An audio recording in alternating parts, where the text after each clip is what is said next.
Buondì, con questa pillola affronteremo un argomento poco conosciuto, ovvero la normativa oggi esistente in Italia sul voto elettronico in ambito pubblico. Spesso il cittadino italiano non sa che l'Italia sta da tempo oramai procedendo lungo questa via, l'introduzione del voto elettronico in ambito pubblico ben disciplinata. Il riferimento nazionale sul digitale lo conosciamo, il codice dell'amministrazione digitale, il decreto legislativo 82 del 2005, che purtroppo ha un articolo ancora non superato, ma probabilmente in futuro lo sarà, l'articolo 2, in base al quale le disposizioni del codice non si dovrebbero applicare alle consultazioni elettorali. Ma così non è in realtà, perché come adesso vi dirò, il legislatore sta procedendo a passi spediti, anche citando il codice dell'amministrazione digitale, lungo la via proprio dell'affermazione del voto elettronico nel nostro paese.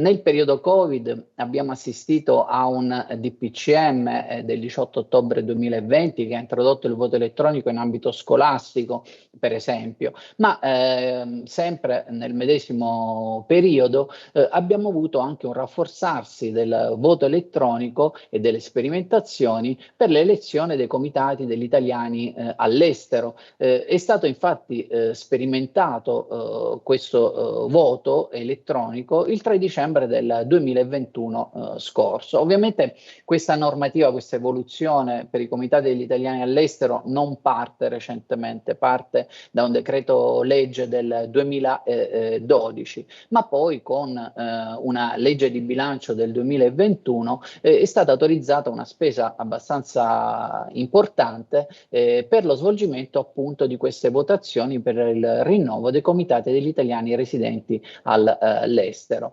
Il 3 dicembre, come dicevamo, 2021, gli elettori che hanno fatto richiesta hanno votato per i comites, per questi comitati, anche in modalità digitale. Però ricordiamoci, c'è sempre un però, che gli elettori hanno votato anche in modalità cartacea, in quanto solo quel voto aveva un valore ai fini dello scrutinio. Il voto elettronico quindi ancora come sperimentazione, ma un primo passo è stato compiuto.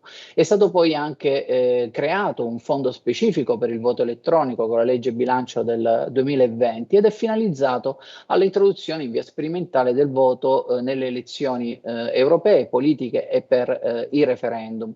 La sperimentazione sul digitale è riferita al voto degli italiani all'estero e agli elettori temporaneamente fuori sede, fuori comune di residenza per motivi di lavoro, studio e cure mediche. Con un successivo decreto legge nel 2021 questa disposizione è stata modificata e la sperimentazione è stata estesa anche alle elezioni regionali e amministrative. Nel 2021 abbiamo avuto anche un decreto del Ministero dell'Interno che ha individuato le modalità attuative di questa sperimentazione, citando per esempio il CAD, e questa è una piccola contraddizione con quanto vi dicevo all'inizio con l'articolo 2.